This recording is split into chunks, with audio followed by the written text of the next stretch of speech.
Chers frères et sœurs, aujourd'hui nous entamerons un voyage à travers l'un des plus grands mystères de la foi chrétienne, la résurrection du Christ. La résurrection du Christ est le point crucial de la foi chrétienne, une résurrection en laquelle tous les chrétiens croient par la foi. Mais existe-t-il des preuves qui, au-delà de la foi, témoignent de cet événement extraordinaire? Eh bien, c'est ce que nous ferons dans cette vidéo. Nous analyserons les preuves historiques afin de répondre également à ceux qui doutent de la véritable résurrection de Jésus. Avant de commencer, je vous invite à vous abonner à la chaîne pour ne pas manquer les nouvelles vidéos et faire partie de notre communauté de foi et de prière. Commençons par une réalité historique acceptée même par les critiques les plus sceptiques. Le tombeau vide, les apparitions du Christ et la naissance de l'Église chrétienne, ce sont des faits historiques communément acceptés. La découverte du tombeau vide par les femmes est un point crucial. Cet événement est significatif pour plusieurs raisons. Premièrement, les femmes dans la société juive de l'époque n'étaient pas considérées comme des témoins fiables. Par conséquent, si ce détail est inclus dans les évangiles, il est peu probable qu'il ait été inventé. Deuxièmement, la découverte précoce du tombeau vide confirme qu'il n'y avait pas eu assez de temps pour manipuler ou altérer la scène. Le tombeau vide a également donné de la crédibilité aux disciples pour la prédication. Ils auraient difficilement pu convaincre quiconque de la résurrection si le corps du Christ avait encore été dans le tombeau. Ce courage et cette confiance dans la prédication suggèrent qu'ils savaient que le tombeau était effectivement vide et que quiconque pouvait le constater facilement. Certains sceptiques pensent que oui, le tombeau était vraiment vide, mais le corps avait été dérobé et emporté ailleurs. Cette théorie suggère que les disciples de Jésus auraient volé son corps pour soutenir la narration de sa résurrection. Cette accusation admet implicitement que le tombeau était vide, confirmant la disparition du corps du Christ. L'importance de cette admission ne peut être sous-estimée. Les détracteurs du christianisme, cherchant à expliquer l'absence du corps de Jésus, valident indirectement la réalité qu'ils essaient de contester. Si le corps avait encore été dans le tombeau, ils auraient pu facilement réfuter les affirmations des disciples en montrant le corps.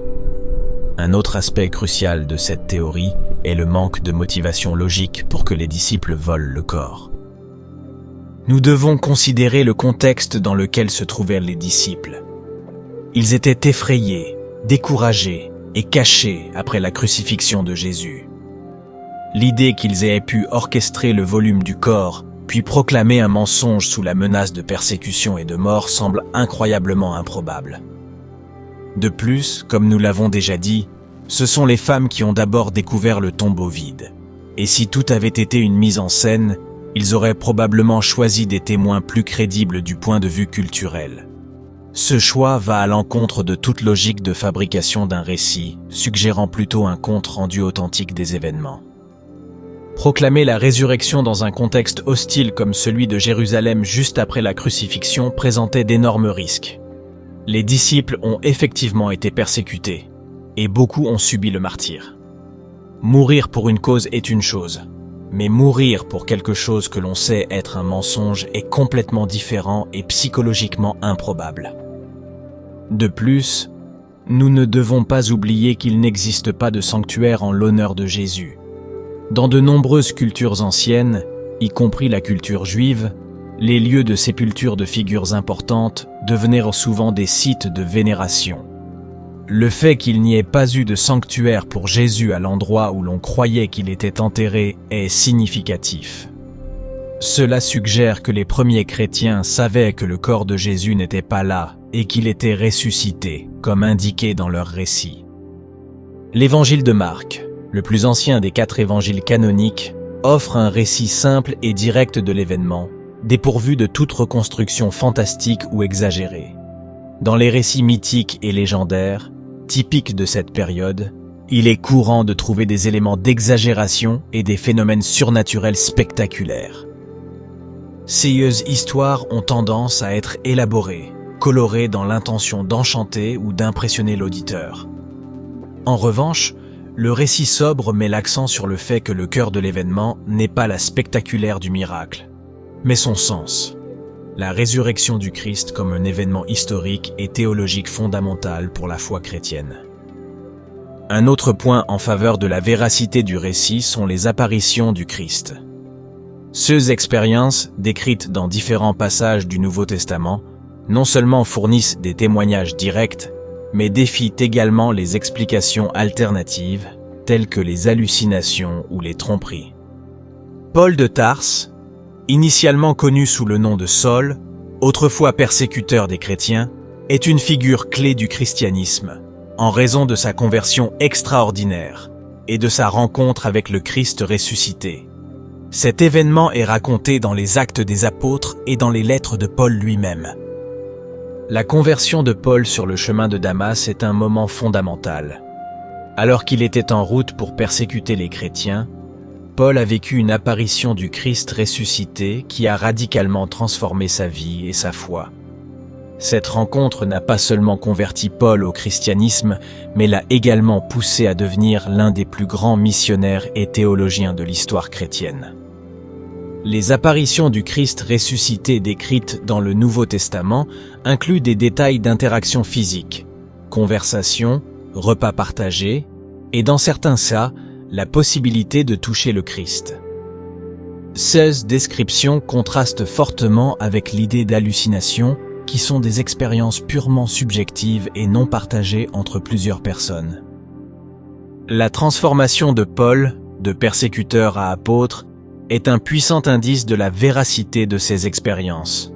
Sa ferme conviction et son engagement à diffuser le message chrétien, malgré les persécutions et les souffrances personnelles, soutiennent l'idée que son expérience de la rencontre avec le Christ ressuscité était authentique et profondément convaincante. La conversion de Paul exclut qu'il ait pu mentir. Quel motif aurait-il eu? De plus, l'apparition de Paul s'ajoute aux apparitions aux apôtres qui, en différentes occasions et de différentes manières, ont pu voir le Christ ressuscité. Certains pensent qu'il s'agissait d'hallucinations, mais les hallucinations ne peuvent pas être collectives et matérielles comme les apparitions de Jésus. Alors, certains disent qu'ils ont menti. Mais n'oublions pas que beaucoup des apôtres ont été persécutés et tués à cause de leur foi. Mais il n'est pas logique que les apôtres aient fait face à la mort pour défendre un mensonge. En effet, il est historiquement avéré que leur foi inébranlable a permis, malgré les persécutions, l'expansion rapide du christianisme dans les premiers siècles, ainsi que sa doctrine et sa pratique unique. Tout cela suggère que quelque chose d'extraordinaire a catalysé sa naissance et sa diffusion. Ce quelque chose est la résurrection du Christ. L'événement de la résurrection ne confirme pas seulement les croyances et les espoirs chrétiens, mais explique également comment un petit mouvement juif, entravé et persécuté, a pu se transformer en une foi mondiale, se distinguant et se séparant de ses racines juives et résistant aux influences païennes. La résurrection du Christ est la confirmation du message que Jésus a laissé à nous tous, c'est la preuve de sa nature divine. C'est cet élément qui implique tout le monde et qui convertit même les cœurs les plus durs.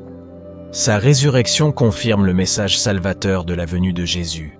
C'est lui le Sauveur, et il instille dans chaque homme l'espoir et la certitude que tous ceux qui croient en lui seront un jour ressuscités et sauvés. Chers frères et sœurs, la résurrection de Jésus confirme que tout ce qu'il nous a dit est absolument vrai, et il nous reste à saisir son message profond. Cette vérité ne jette pas seulement de la lumière sur l'histoire du christianisme, mais offre également un espoir et un guide pour notre vie quotidienne. Partagez avec nous vos réflexions dans les commentaires et n'oubliez pas de vous abonner à la chaîne pour ne pas manquer les nouvelles vidéos et faire partie de notre communauté de foi et de prière. Que Dieu bénisse nous tous.